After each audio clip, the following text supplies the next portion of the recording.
नमस्कार, मैं हूं ब्रजेश चौकसे और आप देख रहे हैं हमारा खास कार्यक्रम सत्ता के सारथी। और सारथी हैं हमारे साथ एक ऐसे अधिकारी जिन्होंने FBI के साथ काम किया, जो साइबर एक्सपर्ट हैं। स्कॉटलैंड से उन्होंने बाकायदा मास्टर डिग्री हासिल की है। तो आइए मुलाकात करते हैं SP Jitendra Singh, cyber cell, Indore range से। बहुत बहुत स्वागत है सर आपका। बाबा जी धन्यवाद। शुरुआत सर आपके बचपन से करते हैं जी। कैंपियन स्कूल में आपकी पढ़ाई हुई, शुरू से ही होनहार रहे हैं आप। कब लगा आपको कि मैं भी प्रशासनिक सेवा में जाऊंगा, या बचपन ऐसे ही बचपन की तरह बीतता रहा? देखिए विजय जी, मेरा बचपन बहुत ही सामान्य था। पिता प्रशासनिक अधिकारी थे, तो जब मैं 4th-5th क्लास में था तब से मुझे थोड़ा बहुत याद है कि पिता की जहाँ जहाँ पदस्थापना रहती थी वहीं वहीं पढ़ाई करनी पड़ती थी। तो 7th क्लास तक लगभग मैं उज्जैन, शाजापुर और इस तरह के शहरों में रह के पढ़ा। फिर 8th क्लास में पिताजी की पदस्थापना भोपाल हुई जी। तब मैंने फिर कैंपियन स्कूल में प्रवेश लिया और वहीं से फिर मैंने अपना 11th भी कंप्लीट किया। तो बचपन में चूंकि खेल के प्रति रुचि जैसा सामान्यतः सभी बच्चों को होती है, मुझे भी थी। सारे खेल लगभग। आप तो नेशनल भी खेले हैं बैडमिंटन में? मैं सारे खेल में खेलता था। बाद में क्रिकेट और बैडमिंटन अकेला उस पर केंद्रित रहा जी।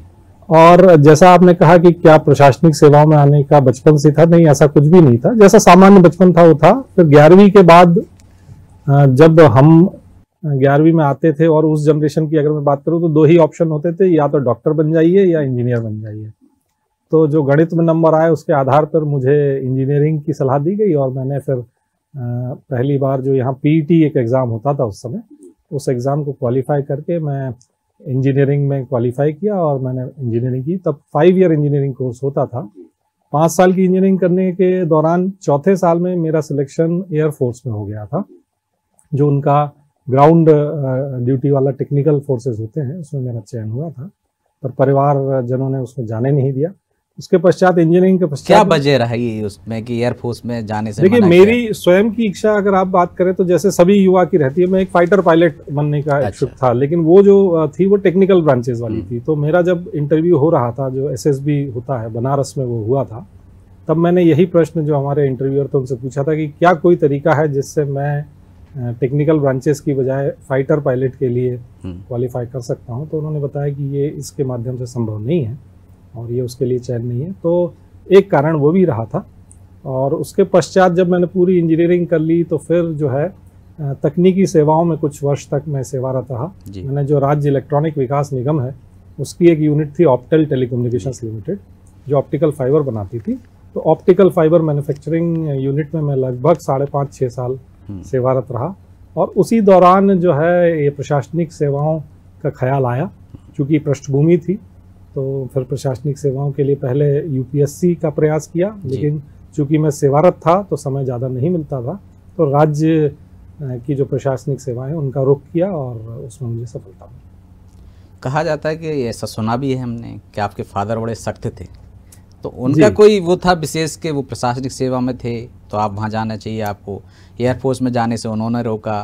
देखिए नहीं, ऐसा नहीं था कि उन्होंने एयरफोर्स में जाने से रोका, लेकिन हाँ वो सख्त थे, बहुत ज़्यादा सख्त थे, क्योंकि उनका जो बैकग्राउंड था, जिस पृष्ठभूमि से वो आए थे, वो एक निर्धन परिवार से थे, किसान परिवार से थे, और उन्होंने बड़ी दुश्वारियों में अपनी शिक्षा दीक्षा हासिल की थी। तो वो उसी स्ट्रिक्टनेस के साथ और उसी संघर्ष के साथ हम लोगों को भी देखते थे, बच्चों को भी देखते थे अपने, और डिसिप्लिन में बहुत स्ट्रिक्ट थे। उनका करियर को चुनाव को लेकर तो कोई बहुत जोर नहीं था जी। लेकिन हाँ वो ये अवश्य चाहते थे कि जिस भी फील्ड में जाएं उसमें एक अच्छा करियर बनाएं। तो निश्चित तौर पे उनकी प्रेरणा कह लीजिए या उनका प्रभाव कह लीजिए कि मुझे प्रशासनिक सेवाओं में जाने की इच्छा हुई। कभी ऐसा कोई किस्सा है उनके साथ का, कभी कोई शरारत की हो स्कूल में, जी कॉलेज में? काफी किस्से तो डांट पड़ी हो, पिटाई लगी हो? ज्यादा तो याद नहीं। मैं 8वीं में था, उज्जैन में पिताजी पदस्थ थे और मेरे बड़े भाई की परीक्षाएं खत्म हो गई थी। तो जैसा अमूमन होता था कि सिनेमा हॉल गिनती के होते थे उस समय शहर में, तो उज्जैन में एक भतवाल टॉकीज होता था, घर के पास था। तो भाई की परीक्षा खत्म हो गई थी, मेरी परीक्षा अगले दिन से चालू होनी थी। तो भाई पिक्चर देखने चला गया, मुझसे रहा नहीं गया। मेरे दादाजी भी उस समय जीवित थे, तो उनके साथ भाई गया, तो मैं पीछे पीछे दादाजी की बाह पकड़ के मैं भी पहुंच गया। और पिक्चर चालू ही हुई थी कि जो घर के जो सर्वेंट थे उसकी आवाज आनी शुरू हुई हॉल में, और उन्होंने मेरा नाम लेके पुकारना शुरू किया। और मुझे अच्छे से याद है कि वो मुझे वहां से उठा के ले गए, लेकिन मेरे दादाजी जो थे वो समझ रहे थे कि आगे हश्र क्या होने वाला है, तो पीछे पीछे आ गए थे। उन्होंने मुझे, मेरी पिटाई शुरू ही हुई थी तो उन्होंने आके बीच में हस्तक्षेप किया, तो वो मुझे आज भी याद है। तो इस हद तक पिताजी स्ट्रिक्ट रहा करते थे। हालांकि उस परीक्षा में मैं प्रदेश में प्रावीण्य सूची में स्थान पाया था मैंने। जब इंजीनियर बनना चाहते थे तो पुलिस में आने का किससे प्रेरणा मिली आपको? देखिए, किसी से प्रभावित हुए? मैं इसमें बिल्कुल, मैंने जैसा कहा कि उस जनरेशन में अगर आप 11वीं पास कर रहे हैं तो आपके पास सामान्यतः 2 ही विकल्प होते थे। अगर आप पढ़ाई में अच्छे हैं तो या तो आप डॉक्टर बन जाइए या आप इंजीनियर बन जाइए। ऐसा माना जाता था कि पीटी पीएमटी 2 नाम चलते थे। बिल्कुल। तो संभवतः उसे भेड़चाल कह लीजिए या उसी चुनाव में मैंने गणित में नंबर अच्छे आए 11th में, तो मैंने पीईटी का रुख किया। हाँ, जब मैं इंजीनियरिंग के माध्यम से ऑप्टेल में कार्यरत था उस दौरान मुझे लगा कि मेरी जगह शायद ये नहीं है, और चूंकि एक पृष्ठभूमि थी प्रशासनिक और थोड़ा बहुत प्रशासन को देखा था, तो मुझे मेरा रुझान उस ओर हुआ। और मैंने वहाँ पर मुझे अच्छे से याद है नाइट शिफ्ट्स भी होती थी, शिफ्ट्स में चलता था वो, तो मैं अपनी नाइट शिफ्ट भी लगाता था और काम के दौरान ही जितना समय मुझे ब्रेक्स पे मिलता था तो उसमें अपने शिक्षा का कार्य भी कर लेता था। और किसी तरीके से फिर 1-8 महीने की छुट्टी लेके परीक्षाओं में अपीयर होके और मैंने फिर जगह बनाई। जितेंद्र जी, घर में किसके करीबी रहे हैं? माँ से प्रेरित रहे हैं, माँ के करीब रहे हैं? देखिए, पिताजी जो थे बहुत स्ट्रिक्ट थे। इस हद तक स्ट्रिक्ट थे कि जैसे मैं आपके सामने बैठा हूँ, मैं संभवतः इंजीनियरिंग में आने के पहले उनके सामने ऐसे बैठ के कभी बात भी नहीं किया था, क्योंकि बहुत स्ट्रिक्ट थे। इधर उनकी गाड़ी घर में घुसती थी और उधर हम बच्चे जो है अपने अपने कमरों में समा जाते थे। तो जब मैं इंजीनियरिंग में एडमिशन मेरा हुआ तो मेरा शायद इसे कॉन्फिडेंस कह लीजिए या पिता ने भी समझा होगा कि अब इससे दोस्ती की जाए, तो मैं पिता से फिर थोड़ा सा फ्रेंडली हुआ और मेरे जीवन में उनका काफ़ी प्रभाव है, पिताजी का काफ़ी प्रभाव है। तो मतलब पिताजी से भी संवाद करना होता था तो माँ बीच में रहती होंगी? जी हाँ, उस दौर में तो, स्कूल के दौर में तो यही रहा जी कि भाई ये ऐसा चाहता है, ये ऐसा चाहता है। लेकिन जब कॉलेज में आ गए उसके बाद जो है पिता को एक दोस्त की तरह पाया और फिर अच्छा बुरा उन्हीं से सीखा समझा, और उनका प्रभाव निश्चित तौर पे मेरे जीवन पे रहा। तो जब राज्य प्रशासनिक सेवा में, राज्य पुलिस सेवा में आपका चयन हुआ तो सबसे ज़्यादा खुश कौन था और क्या प्रतिक्रिया थी उनकी? देखिए, निश्चित तौर पे मेरे पिता सबसे ज़्यादा खुश थे। वो उस समय दौरे पे थे, संभवतः जहाँ तक मुझे याद है वो किसी जिले के दौरे पे थे, और फ़ोन पे उन्होंने कहा, मेरा चयन राज्य पुलिस सेवा के लिए हुआ था, तो उन्होंने एक ही सेंटेंस कहा कि वेल डन, पर राज्य प्रशासनिक सेवा में आते तो और खुशी होती। चूंकि वो स्वयं उस सेवा से जुड़े रहे थे तो उन्होंने ये बात कही। कभी लगा कि उनका ये सपना पूरा किया जाना चाहिए? फिर कोशिश की? नहीं, मैंने उसके बाद कोशिश नहीं की, एक ही अटेम्प्ट दिया था जी। चूंकि मैं सेवारत था ऑलरेडी और मेरा विवाह भी उस समय हो चुका था, 1 साल बीता था विवाह हुए, मैं सेवारत था तो मेरा विवाह हो चुका था। तो जब मैं प्रशासनिक सेवाओं में आया तो मेरी एक बेटी भी उस समय थी, तो परिवार की भी जिम्मेदारियां आ गई थी, इसलिए एक अटेम्प्ट के बाद मैंने प्रयास किया। लाइफ पार्टनर का चयन कैसे हुआ? पिताजी के माध्यम से, लव मैरिज या अरेंज मैरिज? नहीं, अरेंज मैरिज ही थी, और मेरे पिताजी और मेरे जो ससुर जी हैं वो दोनों ही प्रशासनिक सेवाओं में थे जी। तो सामाजिक रूप से जैसा होता है कि जो प्रशासनिक सेवाओं में होते हैं वो आपस में मिलते हैं। और इसमें एक रोचक बात ये भी है कि मेरे जो ससुर जी हैं उन्होंने जब अपना पीएससी का इंटरव्यू फेस किया तो वो मेरे पिताजी जहाँ पदस्थ थे वहाँ पर रह के तैयारी करी थी उन्होंने जी। तो कहीं ना कहीं संपर्क था। तो उससे जब आपका पुलिस सेवा में चयन हो जाता, सबसे पहले आता ट्रेनिंग, तो ट्रेनिंग उस दौरान भी बड़ी सख्त होती थी, अब तो बहुत सारे बदलाव आ गए हैं उसमें, तो उसके दौरान के कोई अच्छे किस्सा हो, एक आध रोचक, जो हमारे दर्शकों को बताना चाहें आप? ट्रेनिंग वाकई बहुत रोचक होती थी। प्रातः 4:30 बजे हमको उठना पड़ता था।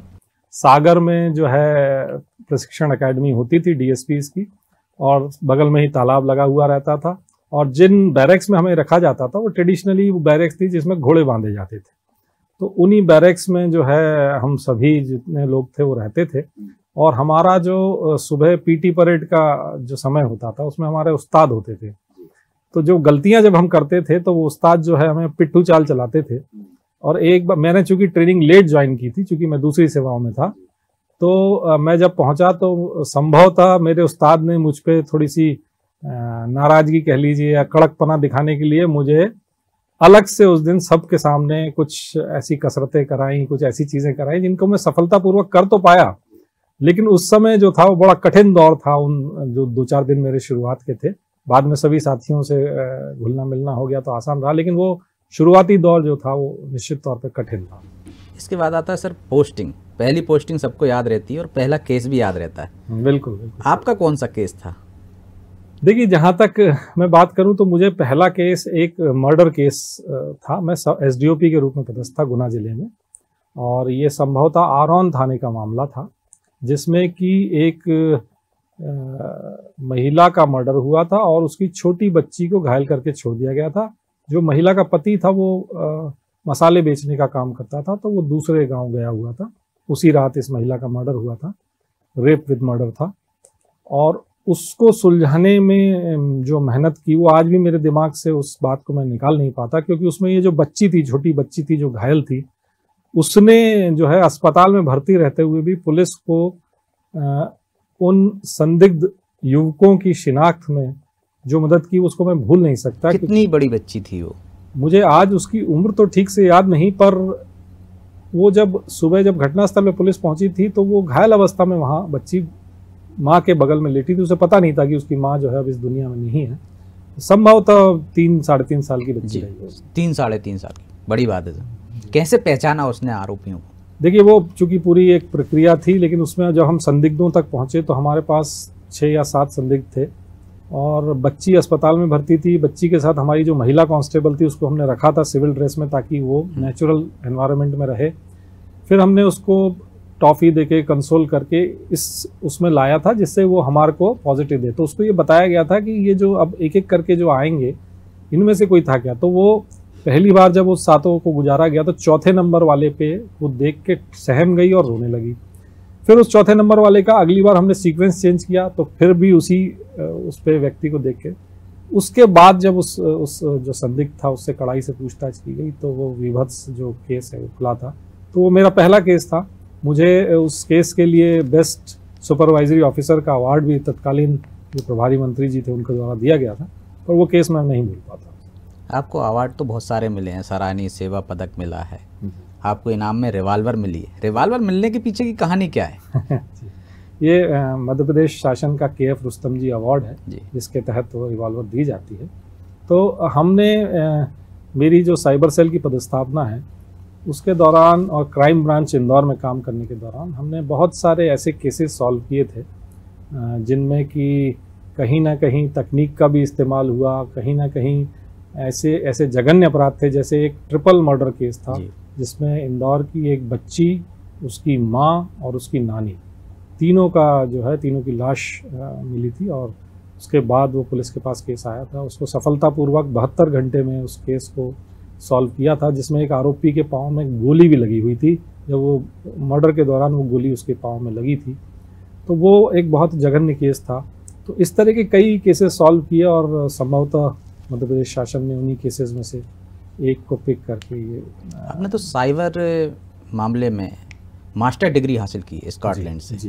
तो आपकी रुचि कब जागृत हुई कि साइबर के क्षेत्र में मुझे जाना है, और लगातार आप उसमें एक के बाद एक उपलब्धियां आपको मिल रही हैं, इस वजह से आपको साइबर सेल से भी नहीं हटाया जाता है?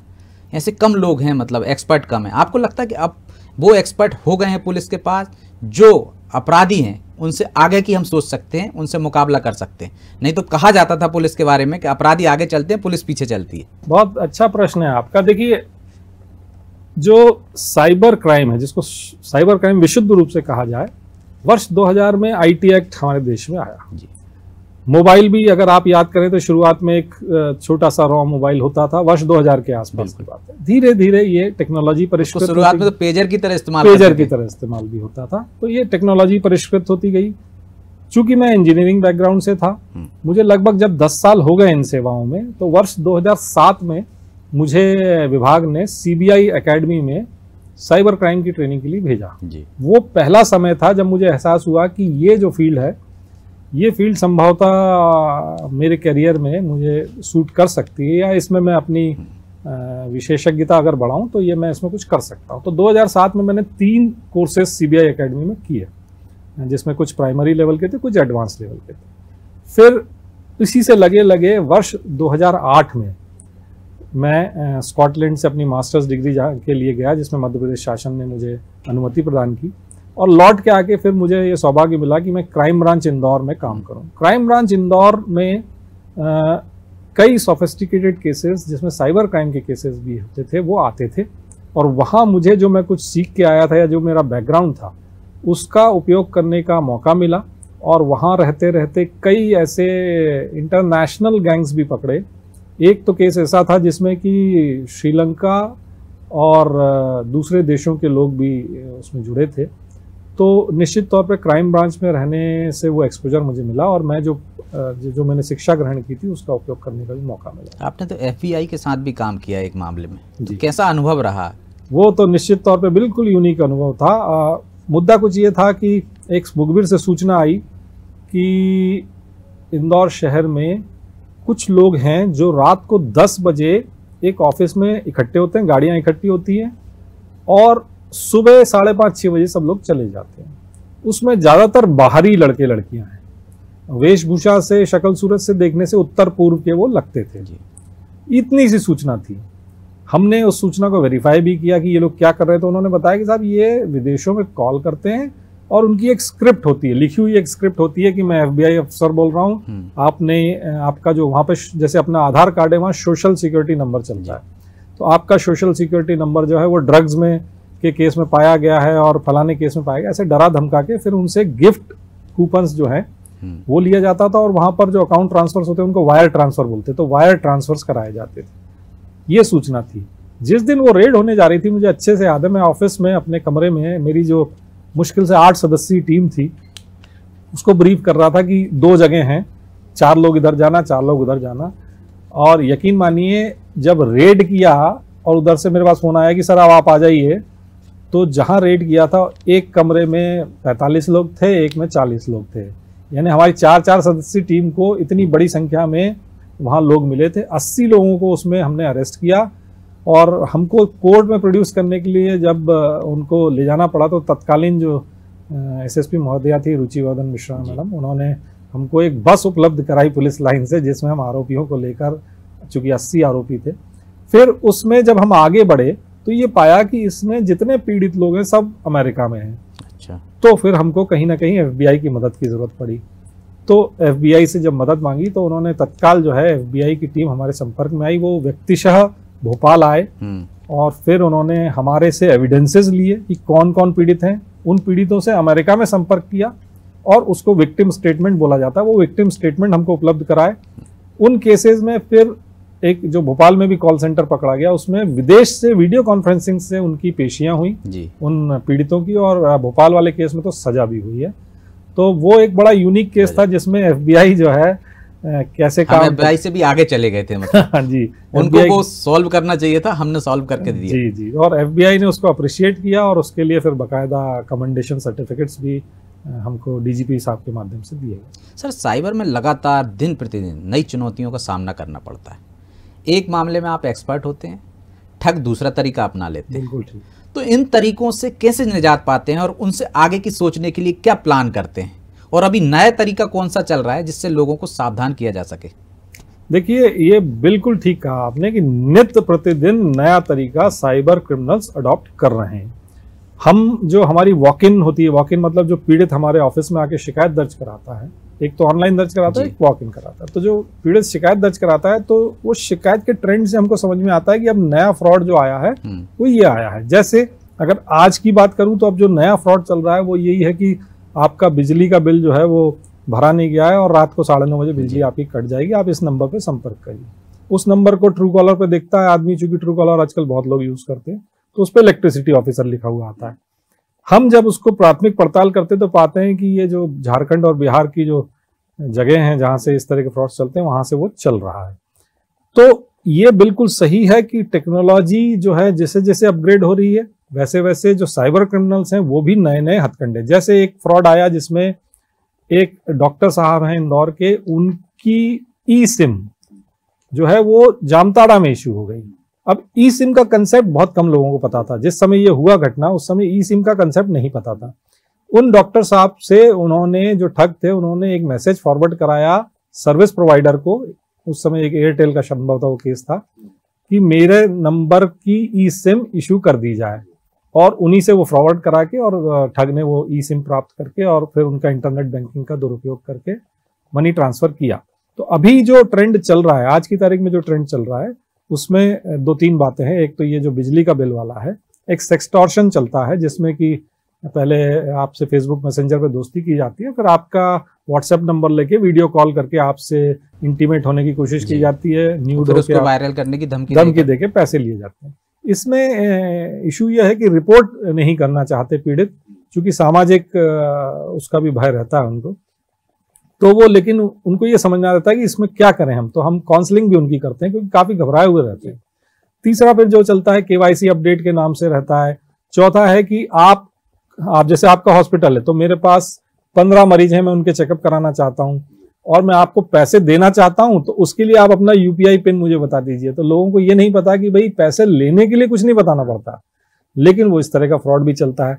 तो ये जो 3-4 तरह के फ्रॉड, जैसे जैसे टेक्नोलॉजी इवॉल्व हो रही है, और जो आपने प्रश्न किया कि क्या चुनौतियां हैं, तो जो चुनौती हमारे सामने है, लॉ एनफोर्समेंट एजेंसीज के सामने है, उसमें सबसे बड़ी चुनौती यही है कि जो नई टेक्नोलॉजी आ रही है, चाहे हम उसको वॉइस ओवर इंटरनेट प्रोटोकॉल कहें, या जो आने वाला हमारा 5G टेक्नोलॉजी है, या इस तरह के वर्चुअल नंबर्स या जो प्रॉक्सी आईपीज होते हैं, ये सब अब हमारे लिए चुनौती बन के उभर रहे हैं। लेकिन पुलिस में भी जो है लगातार ट्रेनिंग्स चल रही हैं, लगातार तकनीकी रूप से दक्ष किया जा रहा है, और आज बड़ी मुझे खुशी है कहते हुए कि काफी संख्या में पुलिस अधिकारी right from constable till SP ऐसे हैं जो इन केसेस को सफलतापूर्वक हैंडल कर पा रहे हैं। अमला तो तैयार हो रहा है सर, क्या आपको लगता है कि हमारा जो एक्ट है, साइबर एक्ट, उसको और मजबूत करने की ज़रूरत है, या आपको लगता है कि उसमें बहुत सारी कमियां हैं जिसका अपराधी फ़ायदा उठा ले जाते हैं?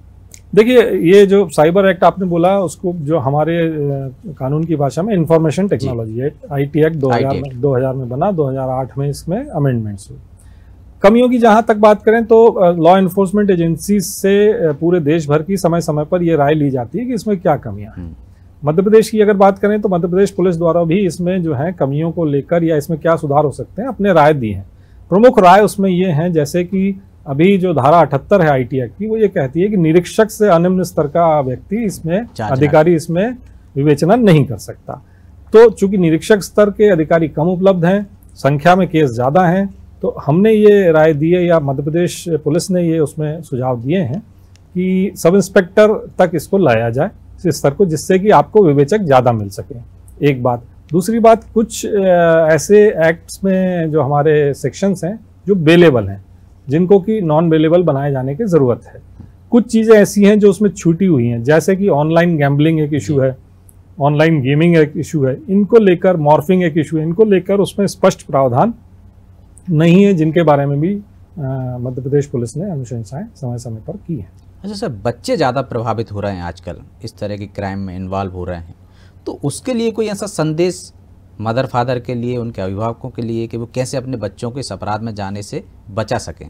बहुत ही गंभीर विषय ये जो है रूप ले चुका है, क्योंकि कोरोना के दौरान बच्चों के हाथ में इलेक्ट्रॉनिक गैजेट पहुंचे हैं, और वो ऐसी उम्र में पहुंचे हैं जहां की वो अगर उस मोबाइल या इंटरनेट के माध्यम से किसी एक ऐसी दुनिया को टच करते हैं जिसके लिए वो मानसिक रूप से परिपक्व नहीं है, तो उसका दुष्प्रभाव भी सामने आता है। कई केसेस लगातार हमारे पास ऐसे आते हैं जिसमें कि हमको माता पिता के साथ बच्चों की भी काउंसलिंग करनी पड़ती है। जैसे उदाहरण के लिए बताऊं कि हमने एक पिताजी ने हमारे पास रिपोर्ट की कि उनके खाते से 42,000 रुपये चले गए।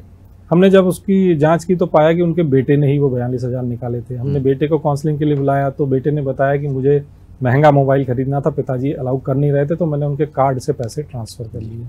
फिर हमने पूछा कि महंगा मोबाइल क्यों खरीदना था, तो उसने बताया कि PUBG गेम जो है उसमें बहुत फास्ट लोड होता है, उसकी रैम बहुत अच्छी है। एक बच्ची ने माँ के खाते में से पैसे इसलिए ट्रांसफ़र कर लिए कि माँ बाप उसको पिकनिक पे नहीं जाने दे रहे थे। 39,000 पिकनिक की फीस थी, तो झूठ बोल के कि इस बार वो फीस आगे एडजस्ट कर लेंगे, उन्होंने माँ के कार्ड से बिना बताए पैसे ट्रांसफ़र कर लिए। एक बच्चे का मोबाइल, बच्चे ने ये बताया पिता को कि मोबाइल तो गुम गया मेरे से। पिता ने रिपोर्ट करी, पता पड़ा कि मोबाइल वो गेम में दूसरे बच्चे से हार गया है, तो हारने के कारण उसका मोबाइल वो है दूसरे बच्चे के पास पहुंच गया है जी। तो कहीं ना कहीं बच्चे जो हैं इस पूरे जाल में फंस रहे हैं। ऑनलाइन गेमिंग की दुनिया और भी खतरनाक है, क्योंकि वो समूह में खेला जाता है, उसमें आप विदेश के लोगों के साथ भी खेलते हो, साइबर ग्रूमिंग एक चीज होती है जिसमें कोई ऐसा व्यक्ति जो एडल्ट है वो बच्चों से सेक्सुअल फेवर्स या अनड्यू फेवर्स के लिए दोस्ती करता है, उनको डराता है। इसमें वो संभावना, ऑनलाइन गेमिंग में वो संभावना भी बढ़ती है। और हाल ही में एक परिवार ने हमें अप्रोच किया था जिन्होंने बताया कि मोबाइल के यूज़ के कारण उनका बच्चा वायलेंट हो रहा है, वो अब कमरा बंद कर लेता है, बात बात पे गुस्सा हो जाता है, माँ पर हाथ भी उठा दिया उसने। इस तरह की गतिविधियां जब चल रही हैं तो निश्चित तौर पे हमको ये देखना पड़ेगा कि किस उम्र में बच्चों के हाथ में मोबाइल आए। एक आवश्यक चीज़ जो है जिसे कहते हैं पेरेंटिंग कंट्रोल, ऐसे सॉफ्टवेयर्स आज की तारीख में उपलब्ध हैं। मैंने एक साथी से बात की, उन्होंने कहा मैंने अपने बच्चे के मोबाइल में एक सॉफ्टवेयर डाला है, वो जो भी साइट एक्सेस करता है उसका पहले मेरे पास मैसेज आता है कि आप इनको अलाउ कर रहे हैं, यस। तो बोले मैं जब यस दबाता हूं तो वो चालू होता है। तो अब समय आ गया है कि तकनीक का उपयोग भी माता पिता को करना पड़ेगा, पेरेंटिंग कंट्रोल जो है उसमें लाना पड़ेगा, अन्यथा थोड़ी सी स्थितियां उसमें, क्योंकि कम उम्र में बच्चों का एक्सपोजर हो रहा है, थोड़ी दिक्कत है। तो बहुत बहुत धन्यवाद सर हमसे बात करने के लिए। तो ये थे जितेंद्र सिंह जी। साफ कहा उन्होंने कि अब आपको तकनीक का इस्तेमाल अपने बच्चों पर भी नज़र रखने के लिए करना पड़ेगा। उनकी कहीं वो अपराध में शामिल ना हो जाएं, उन पर इसलिए नज़र रखना पड़ेगी क्योंकि कम उम्र में आपने उनको गैजेट्स थमा दिए कोरोना काल की वजह से, जिसका दुरुपयोग हो रहा है और बच्चे आपके अपराध की तरफ बढ़ रहे हैं। उम्मीद है आप इस पर विचार करेंगे और जो सलाह दी है जितेंद्र सिंह जी ने उस पर अमल करेंगे। अगली बार ऐसी ही किसी शख्सियत से फिर मुलाकात कराएंगे। तब तक के लिए मुझे दीजिए इजाज़त और आप देखते रहिए अनादि टीवी। नमस्कार।